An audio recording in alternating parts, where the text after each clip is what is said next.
The Zodiac Temple. The end of everlasting winter was coming near.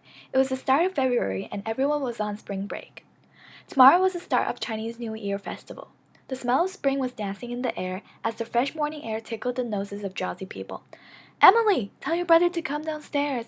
We're going to Chinatown today and we're late, Mom called down from downstairs.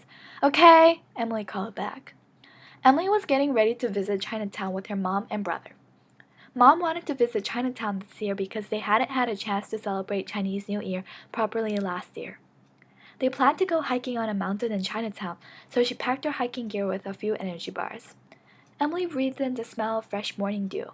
She sighed as she murmured to herself, "What a typical Saturday morning." Meanwhile, Brian was slowly getting ready to go to Chinatown. Emily didn't like Brian at all. He was always in some mischief, and he always had something up in his sleeve. "Let's go downstairs," Emily called to Brian. "Okay, I'm ready now," Brian replied. Mom was waiting downstairs. "We're late," Mom said in a stern voice as she tapped the table in annoyance. "Sorry," Brian rolled his eyes. They hurriedly threw their bags in the back of the car and drove to Chinatown. Chinatown was bursting with Chinese New Year decorations. The sight of Chinatown was truly marvelous. Emily could really see why Mom wanted to come here. Everyone was busy getting ready for the Chinese New Year celebrations. Small tinkling trinkets on the shelves, complicated red patterns of red paper on the walls, and glowing Chinese lanterns on the posts, lighting the dark out of people's hearts. People were swarming and scrambling around in excitement. There was a whirl of tension full of excitement that built up from the atmosphere in the streets. The bright eyes of people in the streets were teeming with anticipation and enthusiasm.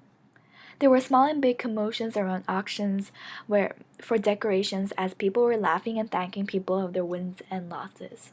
In the shops and in the eyes of small children, you could see sparks of delight and joy as they enjoyed the sweets. The whole Chinatown was buzzing in preparation and enjoyment. Mom took Emily and Brian past the shops, auctions, and decorations, leading them into a tea shop at the end of the street. "Hello, welcome to Chun Tea Shop," a smiling lady spoke as she welcomed them to a table. "My name is Lynn," she said as she passed them some treats. "These are fortune cookies. They're meant to read your fortune." Emily and Brian each opened theirs in anticipation. On a small rolled up paper read, "Leave this place right now. Your lives are in danger." Emily and Brian took one look at their fortunes and put it away. Neither of them had any idea that they had the same message on their cookies. "This isn't true. Fortune cookies are just a superstition," Brian laughed. "Maybe," Lynn replied. "Sometimes something that doesn't seem true can actually be true." Emily, Brian, and Mom left the tea shop. They started heading for the mountains to go hiking. Just as they climbed half of the mountain, Mom realized that she had left her car key in the tea shop. "Oh no, I have to go back. You guys continue to the top." "I booked the temple stay at the top of the mountain. It's getting late now, so go run quickly," Mom called as she started heading down the mountain. "Meet you tomorrow, Mom," Brian shouted as he grinned. "Now talk about adventure," Brian said in mischief. Emily rolled her eyes. Her brother was always annoying. Emily and Brian hurried up the mountain. The sun was going down and they didn't see the temple that they were supposed to be at. After walking continuously, suddenly a temple appeared in front of their eyes. Wow! Emily and Brian were both awestruck by the sight they were looking at. "Is this the temple Mom told us about?" Brian queried. They slowly walked into the temple as if they were entranced. It was as if a force from the temple was pulling them towards it. The temple was covered in golden designs and had dragon symbols on the walls. A mysterious aurora of mist was covering the temple from the clouds. They opened the heavy doors that were covered in elaborate dragon symbols and hesitantly put their feet in the temple.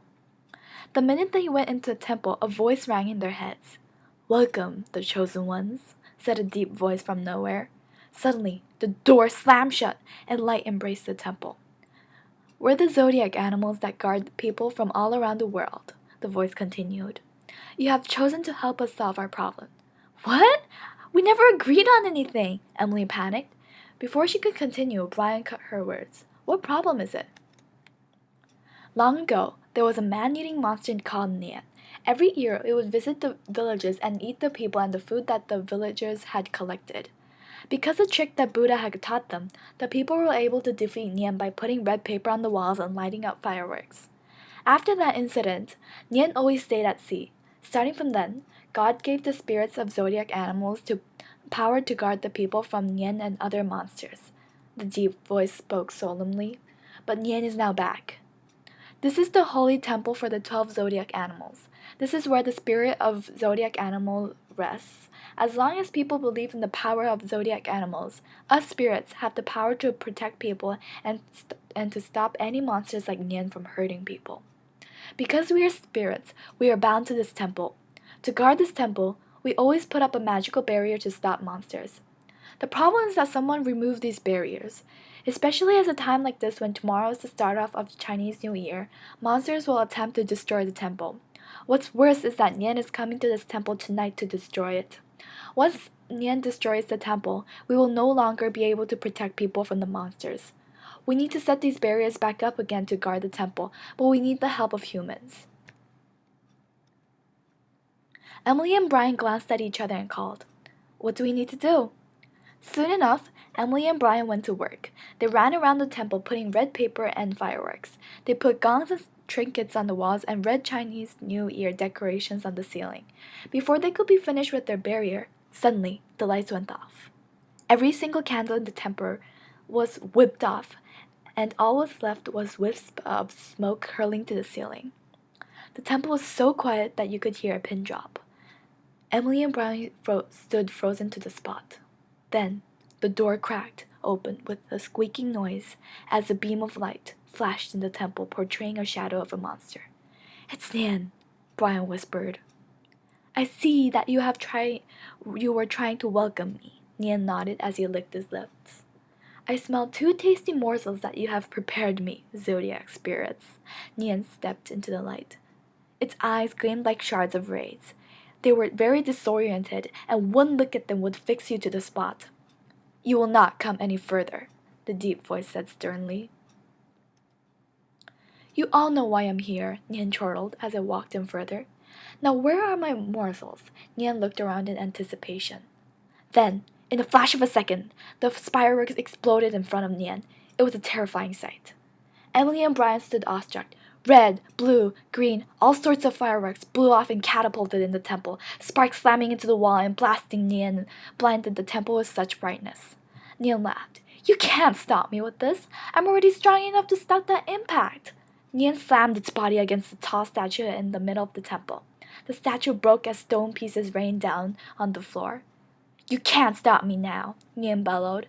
Before he could realize what was going on, Emily and Brian leapt out from where they were hiding and thumped 2 pieces of paper charm onto the back of Nian. "What is this?" Nian laughed. Before he could continue, the charm started beaming with rays of light. Nian tried to take it off, but it was fixed like stone.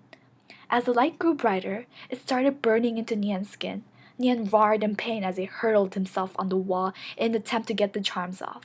Then, suddenly, the charms stopped glowing, and Nian grew smaller and smaller, until half of Nian was trapped in one charm and the other half was trapped in the other. Emily and Brian sighed in relief. The zodiac spirits have given them the charms as last resort. Emily thought about what the zodiacs told them.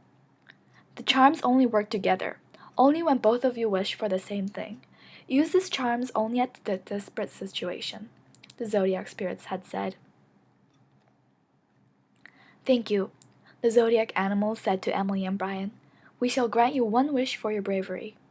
"Anything?" Emily asked. "Of course," the spirits said in union. Emily and Brian glanced at each other and grinned. That evening, Emily and Brian met back with Mom again. Mom had found her keys and had run up the mountains again. All 3 of them sat outside the hilltop as they watched the glowing lights of the city full with liveliness under the wide open sky filled with stars. Suddenly, fireworks started exploding from the city and into the sky. They were dazzling as they laced the dark morning sky, which was starting to be painted with shades of light, with new hope that welcomed the start of the Chinese New Year festival. "Wow, what a great story," Mom smiled. She was in the kitchen cooking dinner. Mom, Emily, and Brian had came back from the trip.